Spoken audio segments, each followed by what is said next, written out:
All right, so let's bring in Wendy, who's in her kitchen baking bread this evening.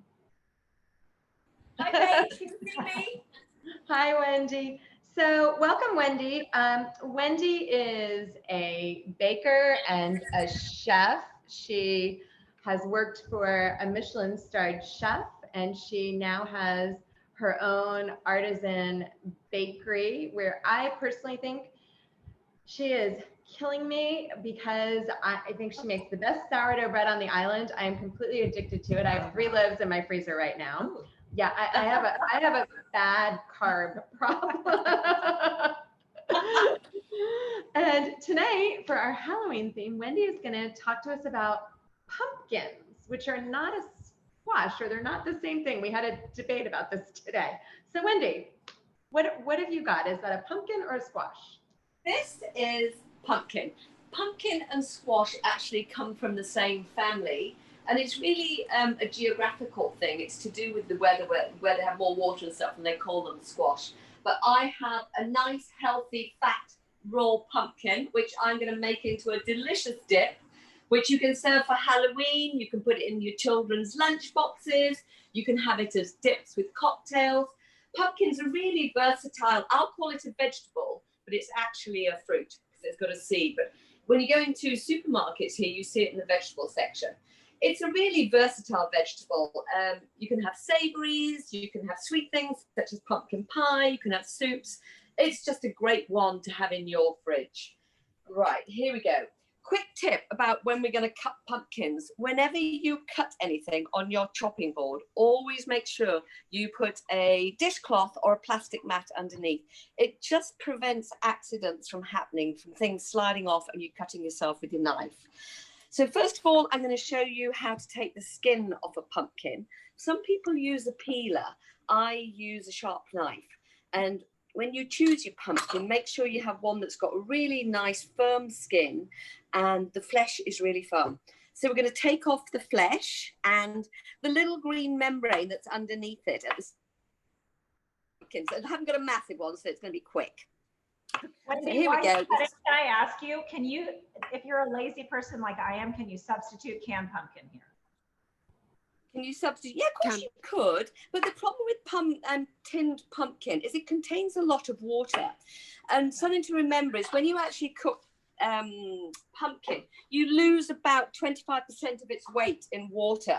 So if you know if you're feeding a family, always take that into your consideration, because you do lose a lot of water. Right, when you cook your pumpkin, you need to cut it so it's all sort of a fairly uniform size, maybe about 1 centimetre square. So you can see me here, I'm cutting it, and then I'm going to just cut it into cubes so it's easy. Let's do a few so you can see. Keeping it even. There we go. So as you can see, it's much easier than peeling it. And I've got it all into sort of fairly even sized cubes. So there we go. So that's my pumpkin. And the other ingredients for my recipe include tahini. I buy my tahini in Tekka Market. It's an Australian tahini. And the reason being, it's just such a lovely smooth texture. And you can see when I open the lid, you can see it. It doesn't go thick at the bottom and solid. So it's really easy to work with. So that's my tahini. I use a wonderful ingredient called Pomegranate Molasses, which I'm sure you're all very familiar with. When I went to cookery school, we had the privilege of having Yotam Ottolenghi come in to lecture us 4 times. And I went to do some work for him. And as I was leaving, his parting gift was a bottle of this. And so it's forever etched in my heart. And I think of him whenever I use it. We have sour cream, just regular sour cream, salt and pepper. And they have a really lovely spice called Razzle Hal Nut. I spent a number of years in the Middle East when I was growing up, and I discovered it there. And everybody has their own different type of Razzle Hal Nut. I guess it's a bit like coffee beans. And it's usually about 10 spices, and it's of Northern African origin. But it's really lovely. It's aromatic. Some are spicy, some are not. You can buy that here on Lazada. Very easy to get hold of. Another one is a Bart, which you can buy here. Bart. But this one has rose petals in, depending on what you like. So it's worth just trying a few out. They're not expensive. And then for a nice crunch at the end, I've got a few roasted almonds. I roasted mine in the oven just at the end. So what you do, you chop your pumpkin up, and then you put it in a pan with a tablespoonful of water and the razzle halnut, and you mix it all around. Then you put it on the gas hob or your hob, and you must have a pan with a really secure fitting lid, and then you turn the heat up really high for 2 minutes. Do not remove the lid, and then turn it down for 8 minutes. So don't take the lid off at any point during that process. And then after the 10 minutes, open it up, and you'll find that a tiny bit has been solidified and stuck to the bottom, and it's caramelized pumpkin. And it's just fabulous. Colour is flavour in cooking, so you need a bit of colour. And then if you just scrape it round, and the condensation from the water from the lid will help you, and it'll become a bit mushy, but it'll still be quite firm. So put the lid back on and cook for a further 10 minutes on low heat. And then take your lid off and see what it's like. I cooked mine for a total of 25 minutes, and I've got this lovely soft paste. It's really lovely. I like mine with a little bit of texture. I think it adds a little bit more, it's more robustness to it. So I don't blend mine and get rid of all the pumpkin pieces. So that's my pumpkin paste, so to speak. To this, I'm going to add my tahini. So I'm going to add a tiny bit of tahini. Here we go. I'm going to add a little bit of that pomegranate molasses. Just a little bit for flavour. And then I'm going to taste it to see what the seasoning's like. It may need a little bit more salt, or it may not.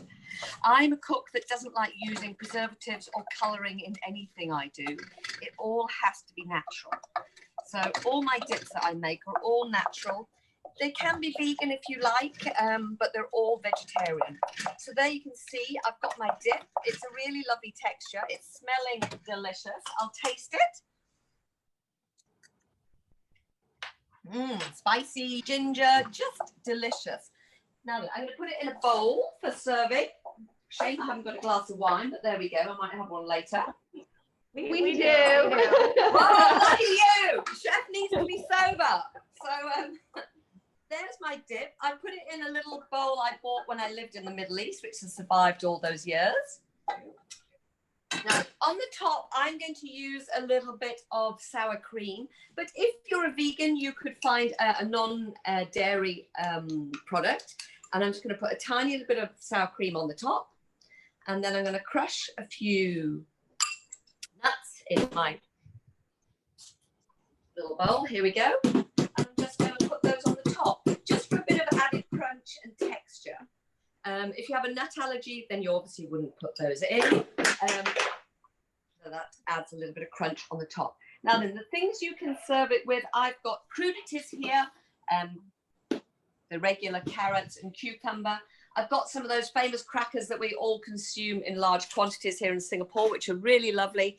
And I also made some of my own sourdough crackers. I had some sourdough left over, so I just cut it very finely, about 1/2 centimetre, glossed it over with a little bit of olive oil, and then I put some Himalayan salt and some thyme, and I popped it in the oven, and I have some delicious crackers. So all I can say is I'm going to try it, ladies. I'm going to tempt you all. Delicious. Mr. Ottolenghi would be proud of me. Oh, that's beautiful, Wendy. It looks amazing. And so, thank you. And you actually, you have a range of dips as well. Am I correct in that? Oh, she froze again. Okay, I'm going to say Wendy has a range of dips. Oh. I have a range of dips. Sorry. Can you wait? I'm back there. I have a range of dips. They're butterbean, they're pumpkin, hummus, all feta, red pepper. I have a huge range of dips, all vegetarian. Where can you buy them? You can buy them directly from me. I think we'll put the link up in the chat. Yeah, put the links up. That'd be great. And one thing I forgot to put in my dip, which I've just seen now, is a tiny bit of garlic. And I wanted to show you all how to cream garlic. I roast my garlic in the oven. I don't use raw garlic. These are 2 that I did earlier. You just cut the top off, and then you put in 2-3 tablespoonfuls of oil and stick it in the oven at about 180 and roast them for about 20 minutes. And then you have fresh garlic. And all you do is you add a tiny bit of salt to it. and it's like this, and it's just brilliant. It's absorbed easy. It's just easy to work with, and it becomes into a paste. There you go. Yum. So that's how you cream your garlic.